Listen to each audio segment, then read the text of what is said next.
Mahasiswa mata kuliah Interpretasi dan Penalaran Hukum. Pada sesi yang lalu kita telah mempelajari hermeneutika hukum, dan pada sesi kali ini kita akan belajar mengenai interpretasi literlet dan interpretasi purposif. Interpretasi literlet atau interpretasi literal biasanya digunakan hakim dalam menafsirkan peraturan perundang-undangan berdasarkan kata per kata secara harfiah atau tatanan bahasa. Interpretasi ini menyempitkan cara pandang hakim dalam memaknai peraturan perundang-undangan hanya terbatas pada norma dari peraturan perundang-undangan tersebut.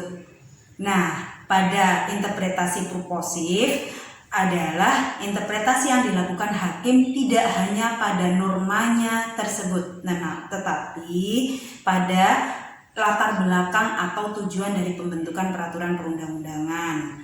Nah, ada beberapa interpretasi purposif yang kita dapat baca dalam buku Hukum Ajar mata kuliah Interpretasi dan Penalaran Hukum, yakni diantaranya adalah interpretasi tekstual, interpretasi historis, interpretasi prudensial, dan interpretasi lain-lainnya yang dapat saudara baca dalam buku mata kuliah Interpretasi dan Penalaran Hukum.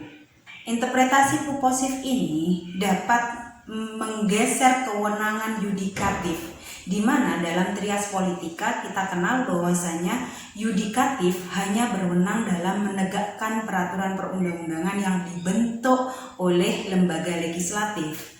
Nah, ada beberapa putusan pengadilan yang itu kemudian merubah wewenang atau menggeser wewenang lembaga peradilan, yakni seharusnya lembaga peradilan bersifat negative legislation atau dalam putusannya tidak boleh mengatur seperti pada putusan MK. MK seharusnya dalam memberikan putusan judicial review hanya menyatakan bahwasanya undang-undang yang diuji bertentangan atau tidak bertentangan dengan undang-undang dasar. Salah satu contohnya adalah pada putusan MK terkait judicial review Undang-Undang Nomor 42 Tahun 2008 pada pasal 28 dan pasal 111, di mana sebelumnya dinyatakan bahwasanya syarat untuk melakukan pemilihan adalah dengan terdaftar terlebih dahulu sebagai DPT. Namun oleh MK dinyatakan bahwasanya apabila tidak terdaftar sebagai DPT, warga negara tetap dapat melakukan pemilihan dengan membawa KTP. Nah, materi ini dapat saudara gunakan sebagai bahan dalam menjawab tugas 2.